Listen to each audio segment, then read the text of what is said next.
पीलीभीत जिला panchayat ward number 16 से तुलसी उर्फ शबनम, जो पिछली बार इसी वार्ड से समाजवादी पार्टी की जिला पंचायत सदस्यों चुनकर जिला पंचायत सदन में पहुंची थी। तुलसी उर्फ शबनम ने अपने कार्यकाल में कई ऐसे कार्य अपने वार्ड में करवाए थे जो अब तक किसी भी सदस्य द्वारा नहीं कराए जा सके थे, जिनके कारण क्षेत्रीय जनता उन्हें दोबारा चुनाव जीताकर वार्ड नंबर 16 से प्रतिनिधि चुनना चाहती थी। परंतु जिले के कद्दावर नेता पूर्व कैबिनेट मंत्री हाजी रियाज अहमद की इच्छा पूर्व जिला पंचायत सदस्य तुलसी उर्फ शबनम के स्थान पर अपने दामाद पूर्व जिला पंचायत अध्यक्ष के पति मोहम्मद आरिफ को लड़ाने की थी, जिसको पूरा करने के लिए सपा ने मोहम्मद आरिफ को वार्ड नंबर 16 से अपना अधिकृत समर्थित प्रत्याशी घोषित कर दिया।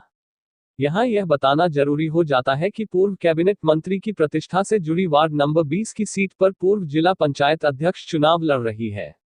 वहीं पूर्व कैबिनेट मंत्री की प्रतिष्ठा से जुड़ी दूसरी सीट वार्ड नंबर 16 से पूर्व जिला पंचायत अध्यक्ष रुकैया बेगम के पति मोहम्मद आरिफ चुनाव लड़ रहे हैं।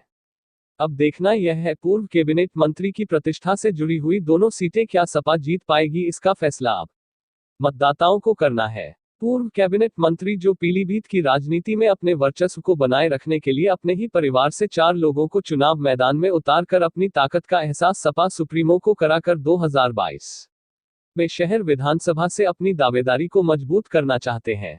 दूसरी ओर तुलसी उर्फ शबनम पूर्व कैबिनेट मंत्री की चुनौती को स्वीकार करते हुए वार्ड नंबर 16 से निर्दलीय प्रत्याशी के रूप में चुनाव लड़कर जहां पूर्व कैबिनेट मंत्री के दामाद को जबरदस्त टक्कर दे रही है, वहीं जिला पंचायत सदस्य पद का चुनाव जीतकर शहर विधानसभा से चुनाव लड़ने का संकेत भी दे रही है।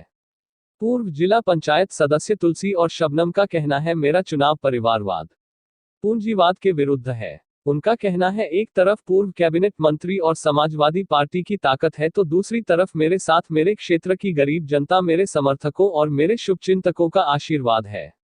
आइए देखते हैं पूर्व जिला पंचायत सदस्य तुलसी उर्फ शबनम ने क्या कहा। पीलीभीत से वीरेंद्र बिष्ट की रिपोर्ट। मेरा नाम तुलसी उर्फ शबनम है।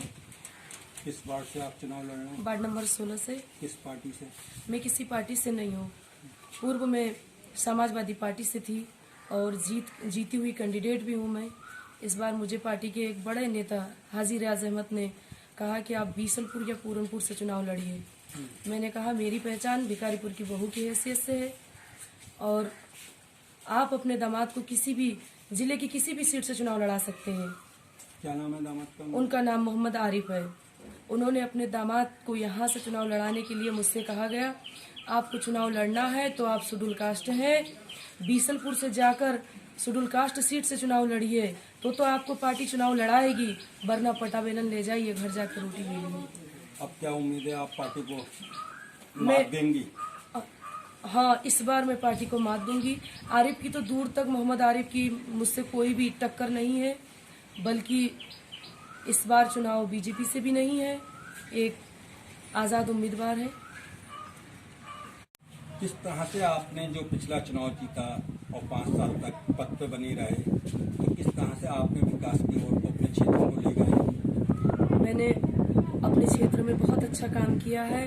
अगर कहीं दरगाह शरीफ का काम किया है तो शमशान घाट का भी काम किया है। कितने सालों से यहाँ के जिला पंचायत सदस्य बने और अभी तक किसी ने गांव के विकास की ओर ध्यान नहीं दिया। मैंने भिखारीपुर में ईदगाह का काम किया, कुर्री में बाबूजंग का काम किया, धनकुना में कब्रिस्तान का काम किया, वो शमशान घाट का काम किया। उसके बाद उलकरी और ढकिया एक बहुत दूर गांव है, उसको मैंने एक गांव से दूसरे गांव में जोड़ने का काम किया। मेरे जितने भी गांव पड़ते हैं हर गांव में मैंने एक रोड दिया। ये माना जा सकता अगर आप जीतते हैं इस बार जी, तो समाजवादी पार्टी को मात देने में आपके काम ही मेन मुद्दा बनेंगे। जी जी जी, काम के प्रति और आने वाले लोगों को मेरे स्वभाव के प्रति, और मैंने हर तत्व के लोगों के साथ अच्छा व्यवहार किया है।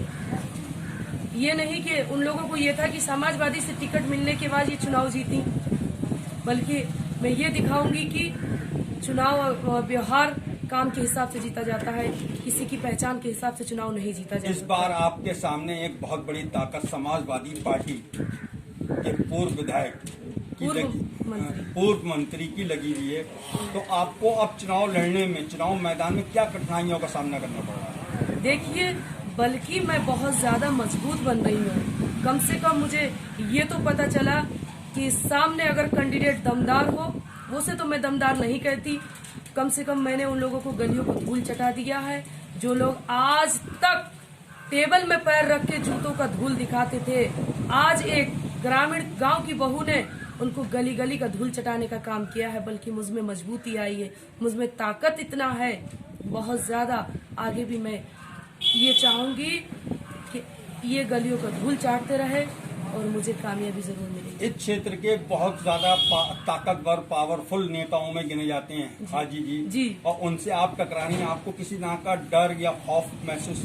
बिल्कुल नहीं, बिल्कुल नहीं। बल्कि मैं उन्हें ये दिखाना चाहती हूँ कि आपको भी हम ही लोगों ने बनाया, हमारे गांव के जनता ने, शहर के जनता ने।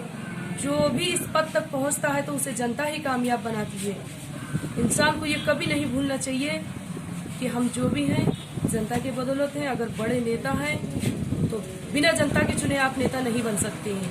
विजय पाने के बाद सबसे पहले आप मुबारकबाद क्या विधायक जी को देंगी, पूर्व मंत्री जी को देंगे, आप चाहेंगी? मैं पूरे क्षेत्रवासियों को देना चाहूंगी, बल्कि मंत्री जी को मैं ये कहना चाहूंगी कि आपने एक बहू को सिर्फ पटा बेलन लेके रोटी बेलने तक सीमित समझा था। आज ये देखिए कि बहू सिर्फ पटा बेलन लेके रोटी बेलने तक सीमित नहीं है। इस देश में महिलाएं बहुत आगे तक हैं। वहीं के एक पूर्व कैबिनेट मंत्री हाजी राजमत कहते हैं कि पटा बेलन लेके रोटी बेलो। उनको ये दिखाना चाहूंगी। उन्होंने मुझसे कहा था कि तुम चुनाव लड़ोगी, 200 वोट लेने नहीं देंगे। मैं उन्हें ये दिखाऊंगी कि ये गांव की एकता मेरा काम आया और मैं जीत के सबसे पहले उन्हें फोन करूंगा। आखिरी और अंतिम सवाल आपसे है, आपका चुनाव चिन्ह क्या है? मेरा चुनाव चिन्ह केतली है। दूसरी चीज ये कि जो कोविड का दौर चल रहा है, कोरोना महामारी चल रही है, इस पे जो आने वाले 26 तारीख को पोलिंग होगा, आपके यहाँ वोट पड़ेंगे, इस पे आप अपने वोटरों को क्या मैसेज देना चाहती है? कोविड का कैसे पालन करके वो वोटिंग करेंगे? मैं ये चाहती हूँ कि जितने भी वोटर हैं, बल्कि मेरे नहीं पूरे क्षेत्र के वोटरों को ये संदेशा देना चाहूंगी कि कोविड-19 प्रोटोकॉल है, आप लोग ध्यान से मास्क लगाए के और नियम का पालन करें। जो भी गाइडलाइन है उसका पालन करें। कोई भी ऐसा काम ना करें जिसमें गाइडलाइन के खिलाफ हो, और मास्क जरूर लगाएं।